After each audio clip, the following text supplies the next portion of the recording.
Before dawn, the rainforest is not green. It is black, wet, and listening. Water hangs in the air like breath. Leaves shine with the memory of night rain. On the undersides of heliconia and bromeliad cups, on branches lacquered with mist, small bodies wait in stillness. Then, as light filters through the canopy, the forest begins to separate into signals, the soft red of a sleeping eye, the electric blue of a flank, the yellow blaze on a back no larger than a thumbprint. In a world built from shadow, these colors should be impossible. They should invite death. And yet they persist, generation after generation, sharpened rather than erased by evolution. Today we're diving into why rainforest frogs grow so unusually colorful. Why, in one of the most crowded and dangerous visual theaters on Earth, natural selection sometimes chooses not concealment, but spectacle. The answer is not a single answer. It is a story of poison and hunger, of mimicry and memory, of leaves, predators, and light itself. It is a story about what color means when survival depends on being seen in exactly the right way. The first clue is that bright rainforest frogs are not painted for our benefit. Their color exists inside an arms race. Birds, snakes, mammals, and arthropods search the forest with very different eyes, but all are reading surfaces for information edible or dangerous, easy prey or costly mistake. In poison frogs, the relationship between bright coloration and chemical defense is so strong across the family Dendrobatidae that evolutionary analyses find the two traits repeatedly rising together. Bright colors do not appear as meaningless decoration. They emerge in tandem with toxicity, as warning. Over time, what begins as chemistry on the skin becomes a message carried by the whole animal. This is aposematism, an advertisement of unprofitability, a biological truth made visible. But even that simple phrase hides complexity. Warning colors do not evolve in empty space. They require predators capable of learning, habitats that shape visibility, and prey species that can afford the metabolic and ecological cost of becoming chemically defended in the first place. In the rainforest, color is never just pigment. It is a negotiated contract between body, background, and the memory of anything that has tried once to swallow the wrong frog. That contract begins with diet. Many poison frogs do not manufacture the most famous of their toxins from scratch. Instead, they build danger by eating it. Wild frogs take alkaloids from small arthropods, especially ants, mites, and sometimes other invertebrates, and store those compounds in glands beneath the skin. In human care, fed crickets and fruit flies that lack those chemicals, the same frogs can become effectively harmless. Their colors remain, but the chemistry drains away. The signal outlasts the substance, at least for a time. In Panama, conservation biologists have even explored how captive poison frogs might regain alkaloids through carefully supplemented diets, revealing how deeply defense depends on the ecological web beneath the frog's feet. This means the colors of rainforest frogs are linked not only to predators above them, but to tiny prey moving through leaf litter and moss. A bright frog is, in part, a visible summary of an invisible food chain. Its warning signal is assembled one ant, one mite, one alkaloid at a time. And that food chain is not simple. Studies of poison frog feeding show that chemical defense is not just about finding toxic prey. It is about balancing nutrition, prey size, availability, and the physiological burden of handling alkaloids. Even in a classic poison frog like Dendrobates tinctorius, captive animals show strong interest in protein-rich larvae, while alkaloid uptake can alter their preferences. The old idea of a frog marching through the forest in search of poison alone is too crude. These animals are solving multiple problems at once, acquiring nutrients for immunity and reproduction, encountering the right arthropods often enough to sustain defense, and surviving the costs of carrying those compounds in their own bodies.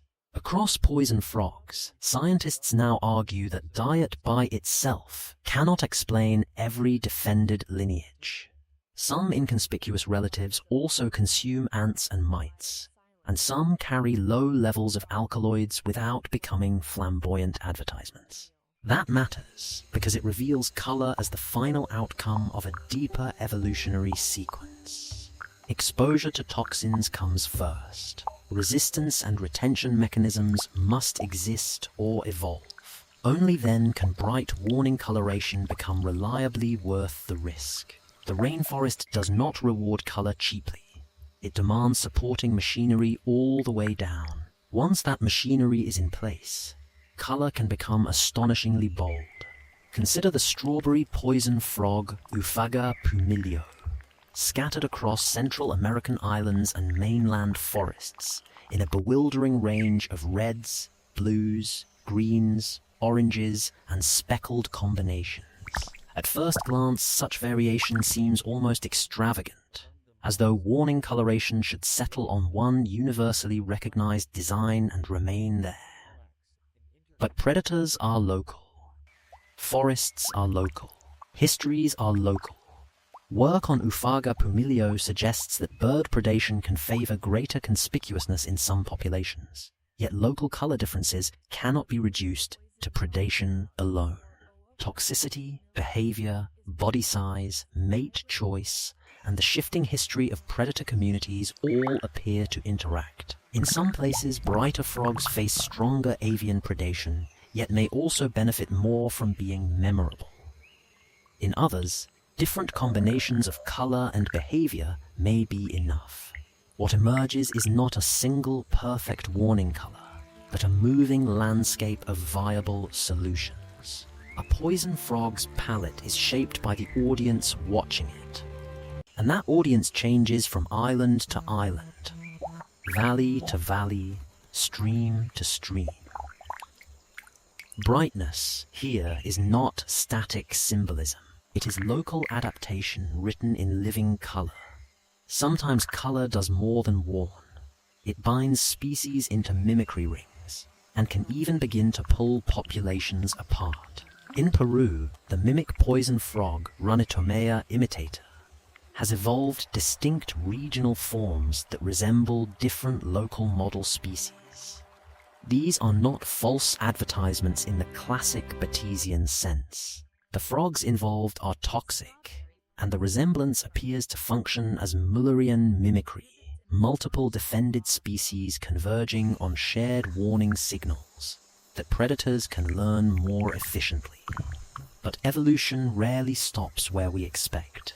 In Ranitomea imitator, divergence in mimetic color pattern is associated with reduced gene flow and early reproductive isolation. Narrow transition zones form where different morphs meet. Mate choice experiments suggest assortative mating in at least some of these zones. A survival signal, selected initially through predator psychology, begins to spill over into the process by which lineages become separate. A frog changes color to match the local warning language of the forest, and in doing so may also change who it mates with, how calls are interpreted, how populations connect. In the rainforest, color can start as a defense and end as a driver of speciation. Yet vivid frogs are not always simply conspicuous. Some are playing a more subtle optical game. The dye-like yellow and black of Dendrobates tinctorius appear bold at close range, but experiments suggest their pattern behaves differently at distance. Up nearby, the frog is highly salient, a warning sign. Farther away, the bright and dark elements blend together for the predator's eye, making the animal harder to detect against the background. The same body can act as a flag and as camouflage, depending on how far away the observer stands. This helps solve one of the oldest puzzles in aposematism. Why should a defended animal advertise itself constantly and increase the chance of encounter at all? The answer, in some frogs, is that it does not. The pattern is tuned to scale. It reduces long-range detection while preserving close-range recognizability. The rainforest is dense with leaves, shafts of broken light, and rapidly shifting. In that environment, a frog can afford to be brilliant, if brilliance only fully appears once a predator is already close enough to need a warning. Color is not merely hue. It is geometry, contrast, and the limits of vision itself. And then there are frogs whose colors are bright but mean something else entirely. The red-eyed tree frog, Agalicnis colydrias, rests by day with its limbs tucked in, green body pressed to leaf, bright surfaces hidden. At a glance, it vanishes into the foliage, but when disturbed, it opens red eyes, reveals blue and yellow flanks, and flashes orange feet, a sudden burst of contrast that can dazzle or distract a predator long enough for escape. Unlike poison frogs, this species is not known for chemical defense of the same kind. Its vividness is intermittent, a startle display rather than a standing warning label. Along the Pacific coast of Costa Rica, even within this species, leg and flank patterns shift geographically from orange-dominated to purple forms, with transition zones where multiple morphs coexist. Genetic work suggests this variation is not simply recent hybridization, but a mixture of isolation by distance and small-scale selective pressures acting on color pattern. So even here, where color can be hidden until the last instant, evolution continues to experiment. Not every bright rainforest frog is saying, "Do not eat me." Some are saying more briefly and urgently, "Look here, then miss." If poison frogs represent one path through the problem of visibility, glass frogs represent another. Their answer is not saturated color, but controlled disappearance. By day, many glass frogs sleep on leaves where their translucent tissues soften the edge between body and background. Research on species such as Teratohyla medus and Espadarana prosoblepon shows that this translucency acts as camouflage, not by making the frog perfectly invisible, but by altering how luminance shifts across its body. The legs especially create a diffuse transition between leaf and animal, blurring the outline that predator vision is so good at detecting. Scientists describe this as edge diffusion, a camouflage strategy distinct from classic background matching and distinct from active color change. Under forest light, the frog remains green, but its apparent brightness slides toward that of the immediate substrate. Even its imperfections are useful. It does not need to become a window. It only needs to erase the hard boundary that says prey. In a documentary about bright frogs, glass frogs might seem like a detour. They are not. They reveal the larger principle. Rainforest frog coloration evolves not toward beauty, but toward control over detection. Sometimes that control looks like neon. Sometimes it looks like almost nothing at all. And the deeper scientists looked, the stranger that almost nothing became. In Hyalinobatrachium fleischmanni, researchers discovered that sleeping glass frogs can remove roughly 80 to 90% of their red blood cells from circulation and pack them into the liver, increasing transparency 2 to 3-fold. This is extraordinary, because red blood cells are normally one of the main obstacles to transparency in vertebrates. They absorb light and make tissues visibly opaque. Yet these frogs seem able to hide their blood by day and release it back into circulation when active. It is a physiological trick so improbable that it opens new questions far beyond camouflage. How do they store so many cells without dangerous clotting? What prevents a lethal blockage? The frog hanging motionless on a leaf becomes not just a camouflage story, but a medical mystery. Even here, at the translucent end of the spectrum, the same evolutionary logic still applies. Color and visibility are shaped by when the animal is vulnerable, who is searching for it, and what the body can physically achieve. Rainforest frogs are colorful or colorless because selection is not choosing an appearance. It is choosing a strategy for being read by other eyes. So why are rainforest frogs so unusually colorful today? Because today is the latest moment in a much older negotiation. Each generation inherits a forest crowded with visual information and must solve the same ancient problem under current conditions. Leaves filter light into greens, yellows, and shifting shadows. Birds learn. Snakes stalk. Arthropod prey vary from place to place, carrying different chemical opportunities. Mates must recognize one another in complex habitats. Rivals must be assessed. Bodies must regulate risk at long distance and close range. In some lineages, selection favors toxins and the bold honesty of warning colors. In others, it favors mimicry, or flash displays, or translucency that dissolves the body's outline. What looks, to us, like excess is often precision. Rainforest frogs are unusual, not because evolution has turned whimsical, but because the rainforest rewards highly specialized visual solutions. The brighter the signal, the more specific the conditions that make it worth carrying. The stranger the color pattern, the more likely it answers a question asked relentlessly by predators, prey, and mates alike. There is also a harder, more modern layer to this story. Many of the frogs most famous for color are among the most threatened. Habitat loss, pollution, invasive species, altered microclimates, and chytrid fungal disease are collapsing populations before the full meaning of their colors is understood. A signal shaped over millions of years depends on the continuity of rainforest structure, predator communities, and tiny chemical pathways running through arthropods and skin glands. Break the web, and the color may remain for a while, but its context begins to unravel. Captive poison frogs can lose toxicity. Local mimicry systems can fragment. Fine-scale geographic variation can disappear with a single cleared valley. Even scientific certainty remains incomplete. Researchers still debate how much of poison frog color divergence comes from predation, how much from sexual selection, and how much from their interaction. We still do not fully understand the physiological machinery of alkaloid sequestration, or the genetic architecture that produces and stabilizes so many local morphs.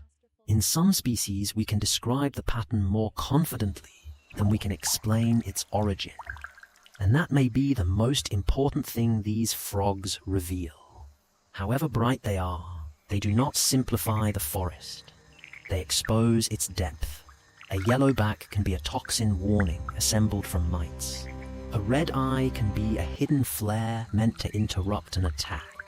A translucent limb can soften an outline so precisely that a sleeping vertebrate fades into a leaf. Color in rainforest frogs is not one invention but many, converging on the same problem from different directions. We can measure wavelengths, map phylogenies, track blood cells, test clay models, and still the living forest keeps part of the answer to itself.